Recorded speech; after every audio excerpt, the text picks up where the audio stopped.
saudar a todos com a paz do Senhor Jesus, amém? Podeis se assentar um instante só para fazer as considerações.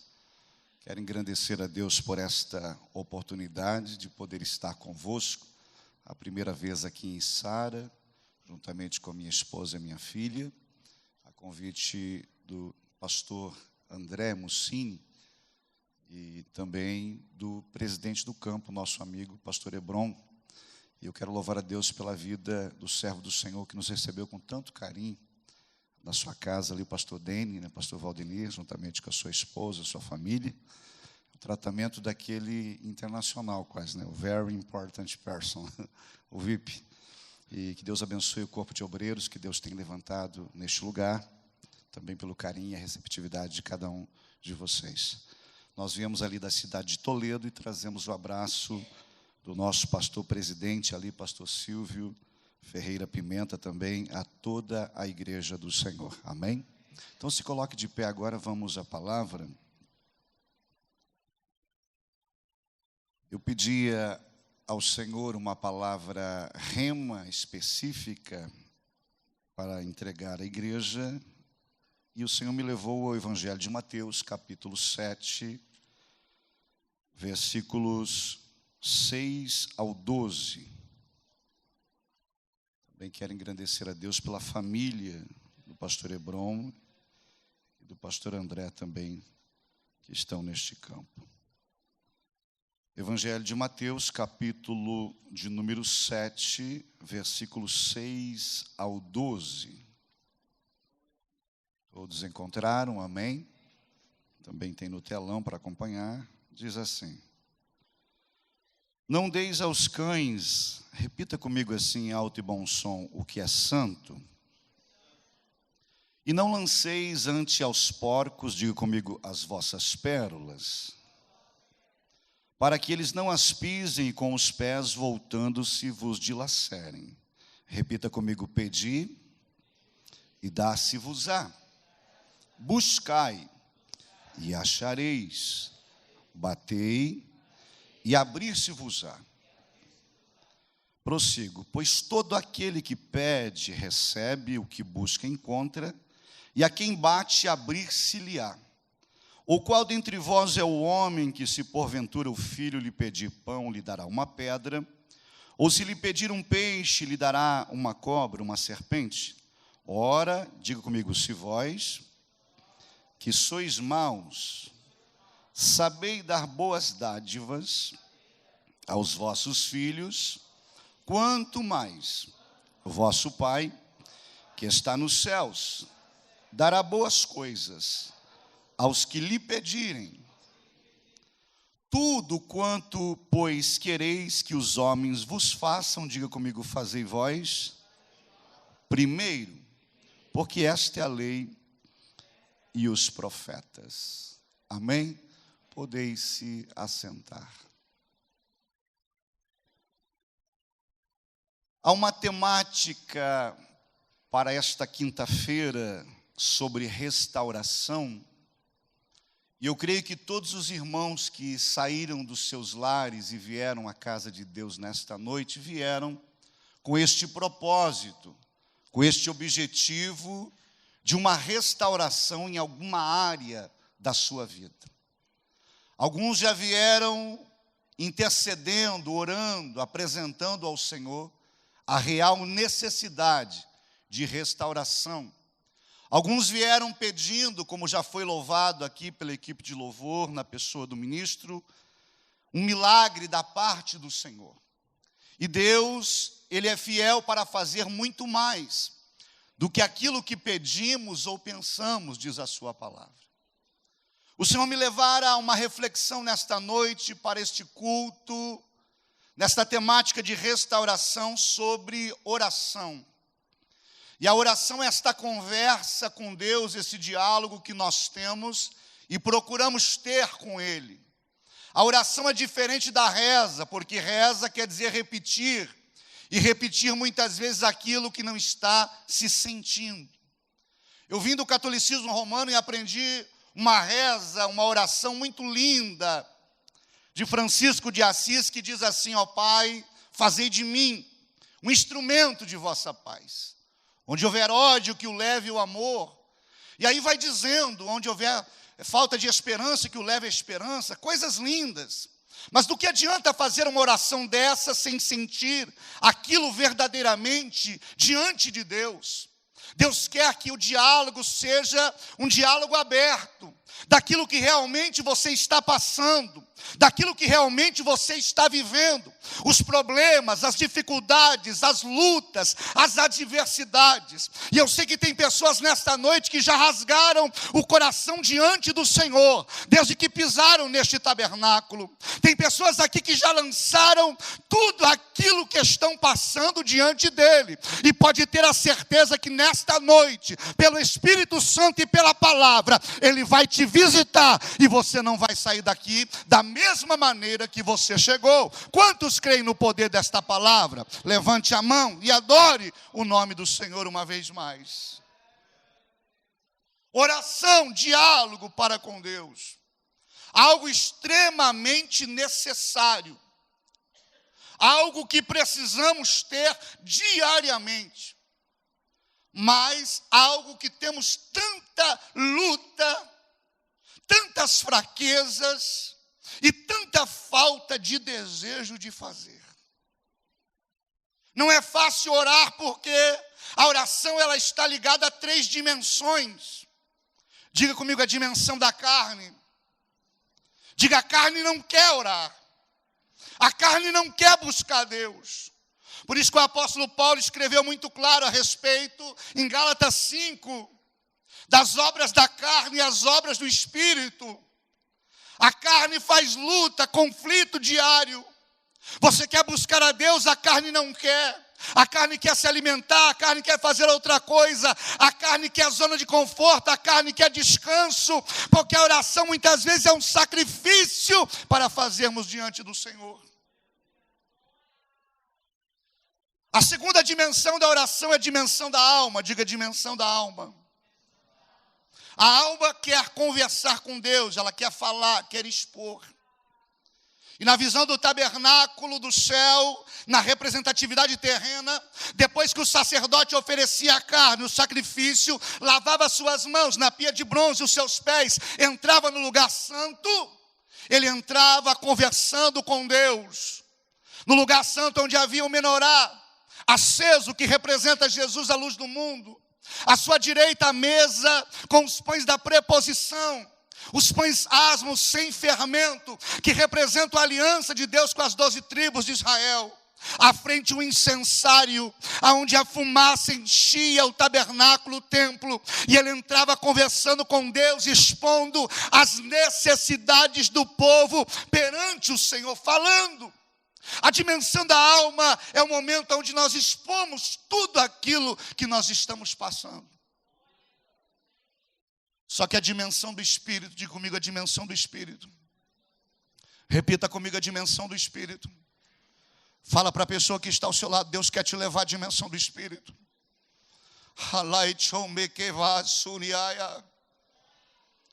Na dimensão do Espírito, o sacerdote ou o sumo sacerdote, uma vez ao ano, quando entrava no lugar santíssimo, onde estava a arca do concerto do Senhor,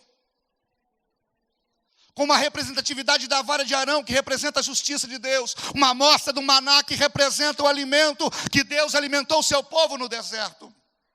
Quando ele entrava no lugar santíssimo, ele entrava em espírito. E a oração em espírito, sabe qual é? A verdadeira, genuína, desde o Antigo Testamento, era a ação onde você se cala para ouvir Deus falar. Aquietai-vos nesta noite, Deus fala para alguém. Aquietai-vos, porque eu sou Deus. Eu já ouvi a sua súplica, eu já ouvi a sua oração, eu já conheço a sua necessidade. Eu sei o que você precisa, eu sei o que você veio buscar. Eu sei que há necessidades urgentes, emergentes aqui.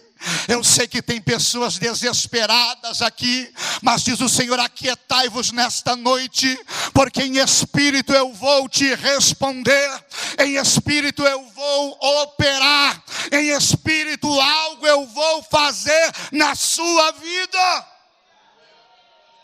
Aleluia.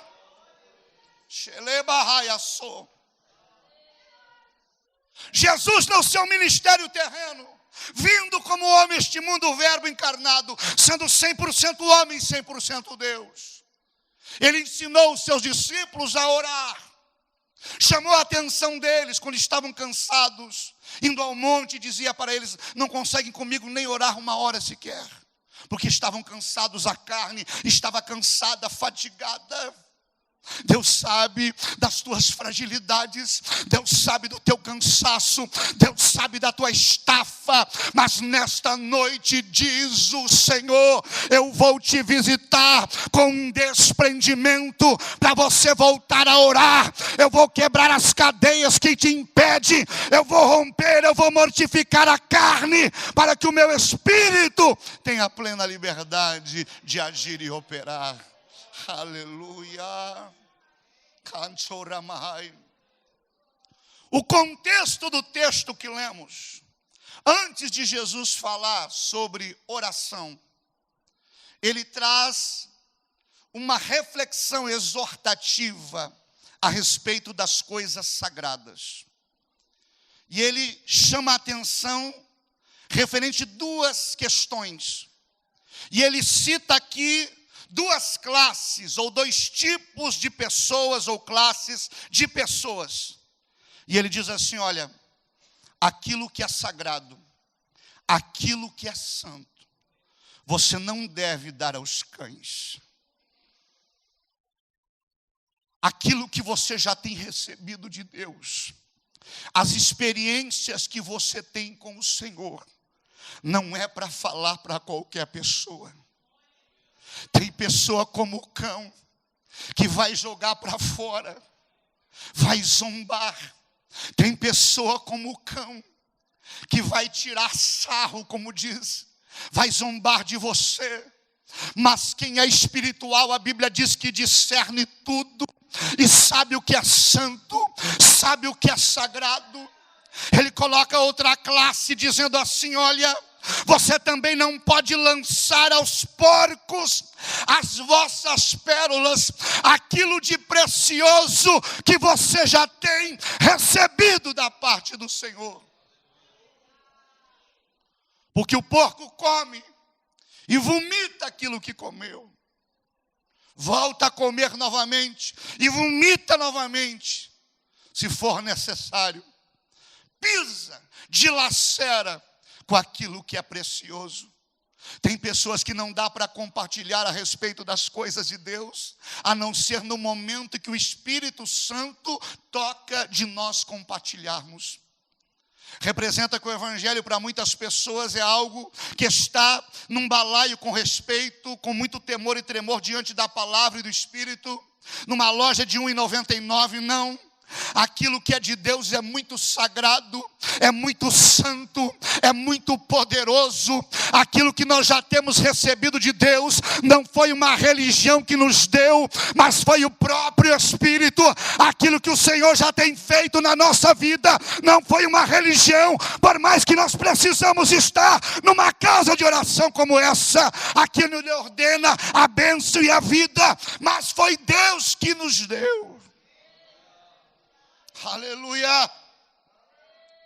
Quando eu fui refletir nesse texto dentro de uma exegese, o Espírito Santo me trouxe não uma exegese, um achismo, mas uma confirmação no meu coração, para trazer para a igreja dizendo: olha, cuida com quem você compartilha das coisas de Deus. Parece algo no sentido de evangelismo, algo diferente daquilo que costumamos ouvir, que a gente tem que testemunhar daquilo que Deus fez, daquilo que Deus faz, daquilo que Deus é, mas tem que saber a hora de testemunhar, com quem falar, para que não venha zombar. Está entendendo? É isso que a palavra quer dizer. Porque a classe de cães, a classe de porcos, vai desprezar, vai pisar, vai dilacerar daquilo que é sagrado e santo da parte do Senhor. Jesus começa a chamar a atenção dos seus discípulos, da multidão que lhe acompanhava, a respeito destas coisas. Depois ele vai ensinar a orar. E aqui nos chama a atenção. Porque a Bíblia diz que antes de nós abrirmos a nossa boca, Deus já conhece a nossa necessidade. Mas por que Jesus vai ensinar a pedir? Porque a descendência judaica, os escribas e fariseus que tantos criticavam o seu ministério, eram acostumados com uma oração que até hoje no judaísmo ortodoxo se faz, chamado de Shema. E nesta Shema em hebraico que é citado, Deuteronômio capítulo 6, versículo 4, dizendo Shema Israel, Adonai Eloheinu, Adonai Echad, que quer dizer, ouve pois, ó Israel, o Senhor nosso Deus é o único Senhor. Amarás o Senhor teu Deus de todo o teu coração, de toda a tua força, de todo o teu entendimento, de toda a tua alma. Isso você vai falar andando na sua casa, ao sentar, ao se levantar, ao deitar, vai inculcar aos teus filhos. Só que esta Shema é feita em forma de reza, repetitiva. Para o judeu ortodoxo até os dias de hoje. E eles fazem essa oração 3 vezes ao dia. Quantas vezes ao dia? Lembra de Daniel? Daniel orava 3 vezes ao? Existe um judeu chamado de ultra-ortodoxo em Jerusalém, que eles oram 7 vezes ao dia. A questão é que na Shema se repete a mesma coisa. A Shema é muito linda porque eles fazem em forma de declaração, em forma de cântico espiritual. E fazem não apenas com a voz, mas fazem também com o corpo.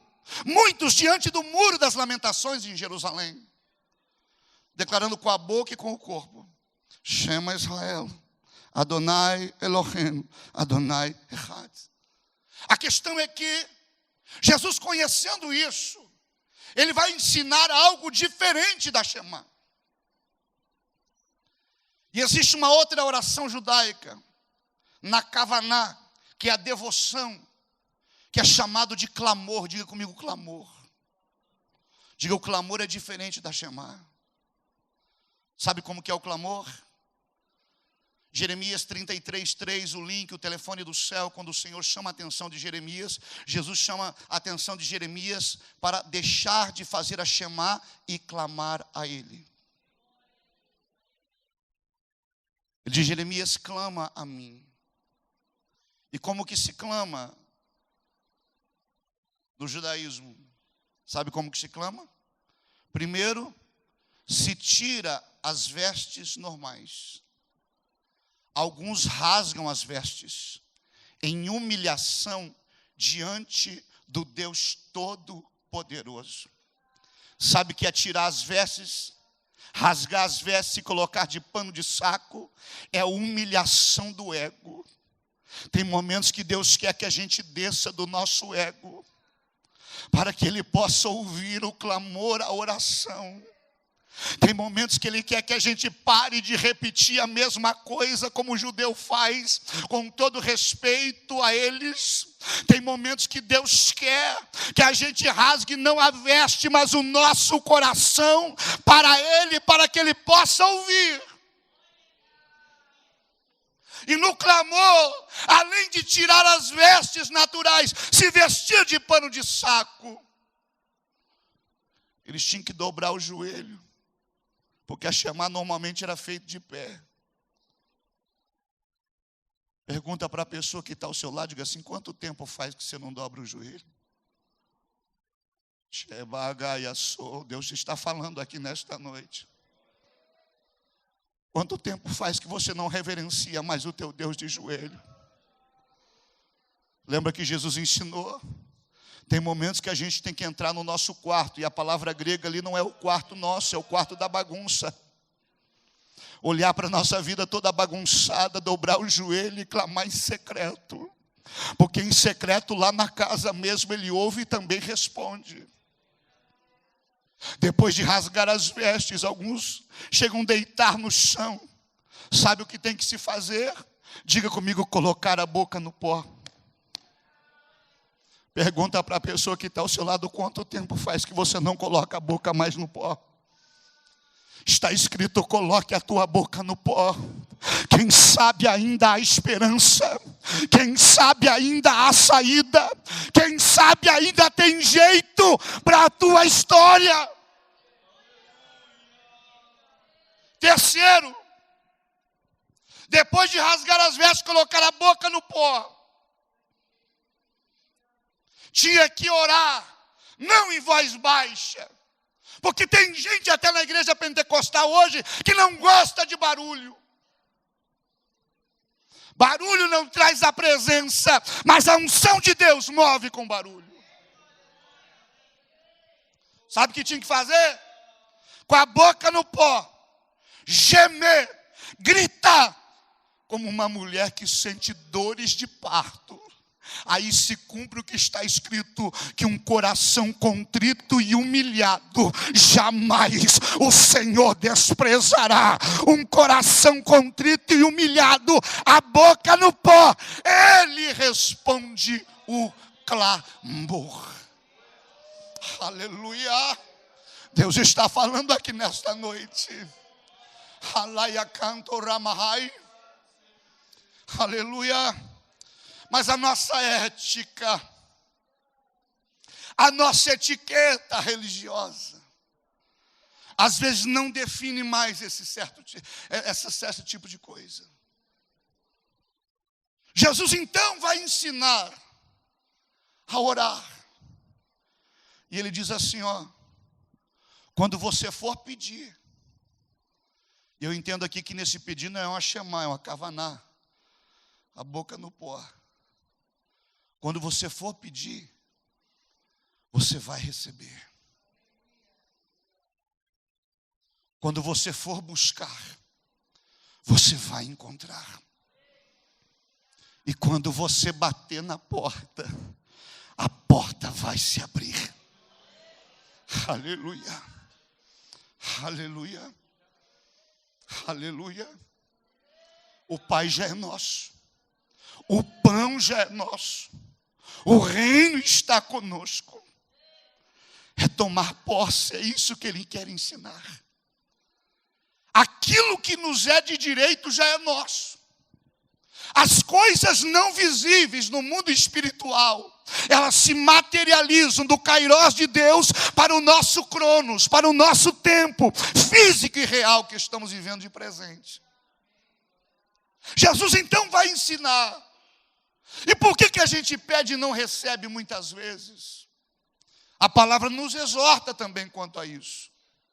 Diz assim, pedistes, mas não recebestes. Por quê? Porque pedistes mal. Apenas para os vossos próprios deleites. Abra sua Bíblia em Provérbios 30, por gentileza. Versículo 1 a 7, bem rapidamente que eu quero orar por milagre.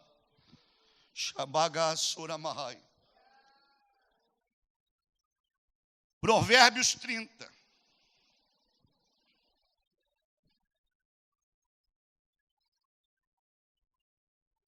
Um a 7. Fala de um oráculo aí, das palavras de Agur.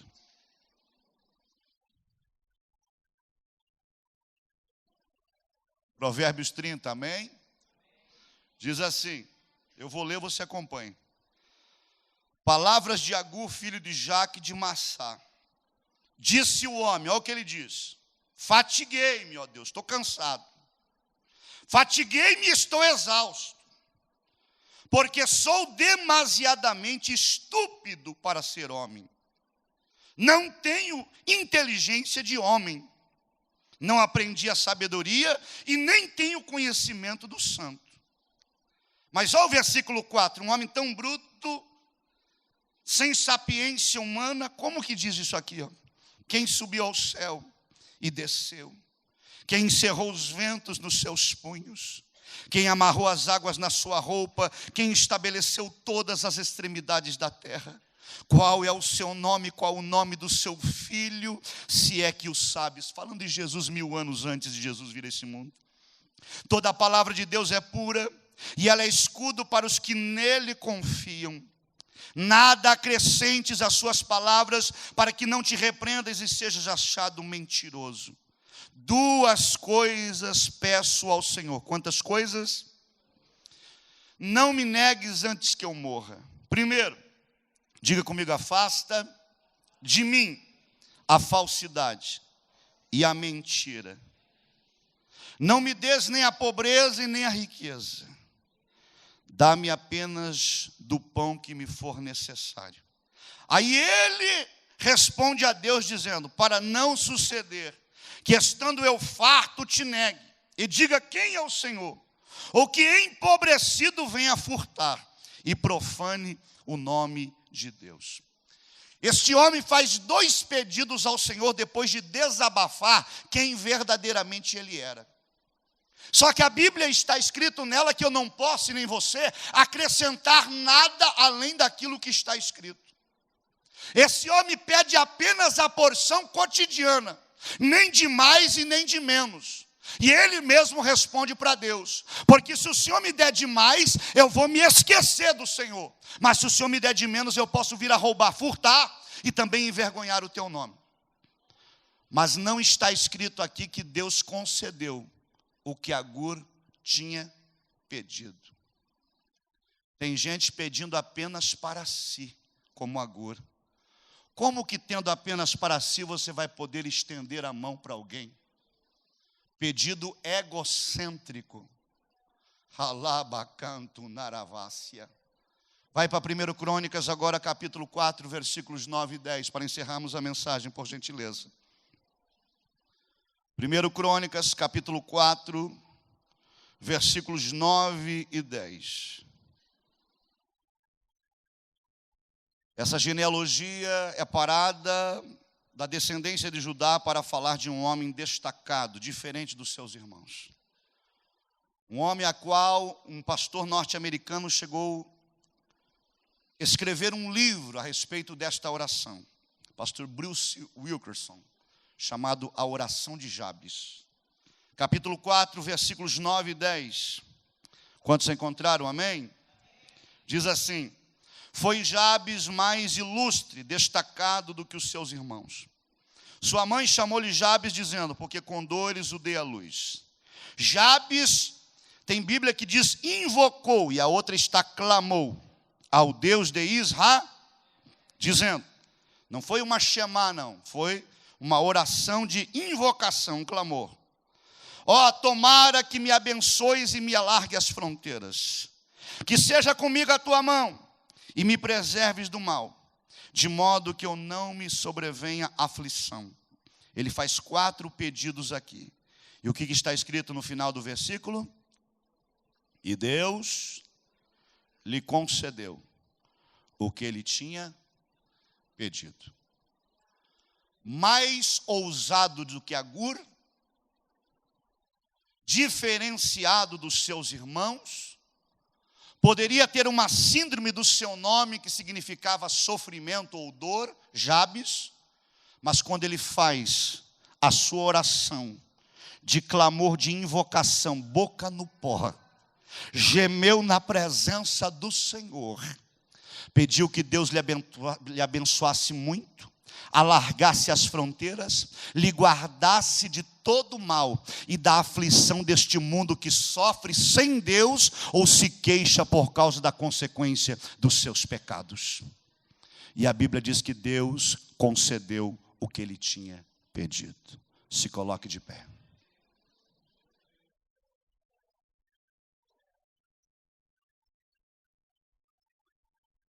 Quantos querem nesta noite vir à frente? Bem rapidamente. Clamar ao Senhor.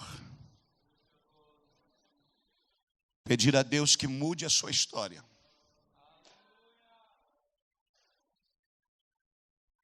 Fazer aquilo que talvez você nunca fez.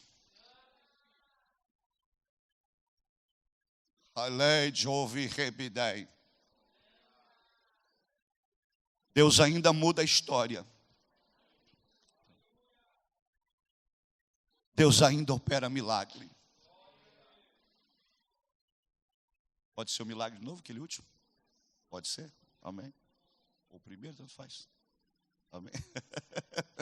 O que Deus tocar aí, amém? Glórias a Deus. Aleluia. Aleluia.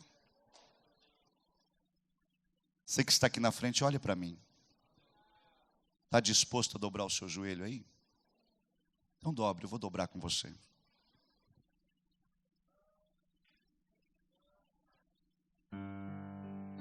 É quebrar a ética e o protocolo da Shema. Tem momentos que Deus quer que a gente quebre o protocolo, para que Ele nos ouça e mude a nossa história. Deus não mudou. Quem muda somos eu e você. Quem se esfria somos eu e você. Quem perde a fé somos eu e você. Mas nessa noite Deus quer operar milagre. Deus quer mudar a história. Deus quer responder clamor de vidas que têm sido moídas e têm gemido na presença dEle. Mas Ele começa a mudar a tua história. Fecha os teus olhos.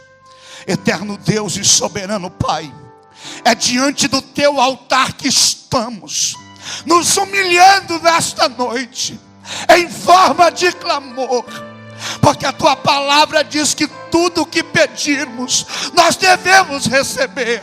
Tudo aquilo que buscamos, nós devemos encontrar. E a porta, quando se bate, ela deve se abrir. Meu Deus, nesta noite nós nos humilhamos diante do teu altar, diante da tua presença, acreditando na mudança de vida, de história, a quebra de paradigma, e quebramos o protocolo nesta noite, crendo no mover e na resposta da oração. Jesus começa a curar agora. Começa a tocar da planta, da cabeça à planta dos pés. Começa a arrancar enfermidade. Começa a arrancar dor. Vai tocando com teu poder agora. E no nome de Jesus, todo mal saia, saia. E nós ministramos a bênção e o milagre em nome de Jesus. Amém? Se coloque de pé aplaudindo a Ele, exaltando a Ele, bendizendo o nome do Senhor.